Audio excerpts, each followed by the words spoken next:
The second in the extremely lucrative Mad Max movies, often referred to by movie fans as the hard-eyes gap of the genre, has recently come under fire for failing to alert the powers that be that Scotland was harbouring deep frustration at London's colonisation of them.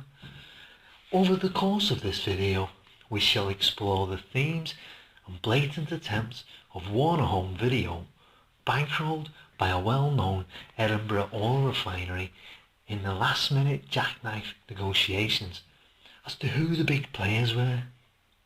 We shall look at the objective themes and hints alluding to this, as well as asking why director George Miller, who would go on to direct Babe, Pig in the City, was insistent that cast and crew were to wear tartan headbands on set at all times. Part 1. Plot. Mel Gibson, languishing in the TV success of The Sullivans as rogue-hearted heartthrob Ray Henderson, plays a policeman now living in the post-apocalyptic Australian outback as a warrior who agrees to help a community of survivors living in a petrol oil refinery to defend them and petrol supplies from evil barbarian warriors. Born out of the same mix of Aussie can-do attitude, dangerous wire work and a $90 million budget, Mad Max took a stripped-down concept and a couple of souped-up motors and made them into a legend.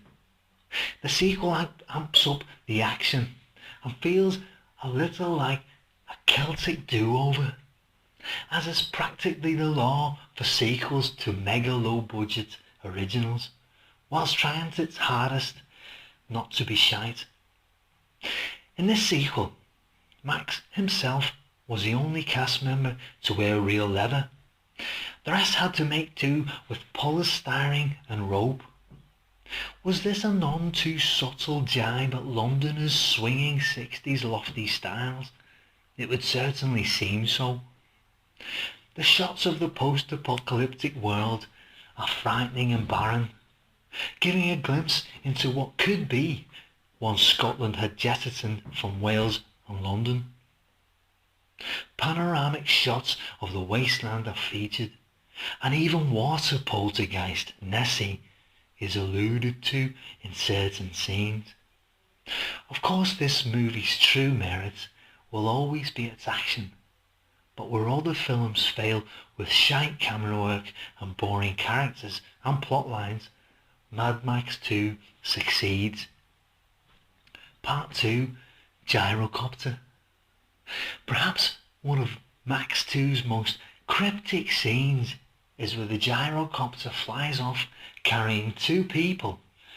One of them is a dummy, as two real people would have been too heavy for the machinery to carry.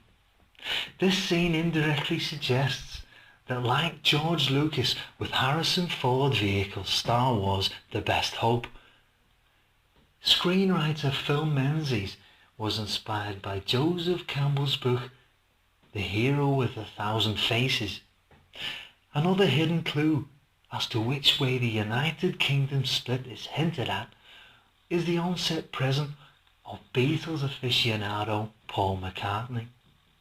Paul rented the Mull of Kintyre after shooting had wrapped for a 3-week drink and drugs binge, inviting Hollywood royalty such as the man of the moment Tony Danza, stealing the show in ABC's Taxi, director Hal Needham, and $6 million star Lee Majors, along with Max 2's cast and producers.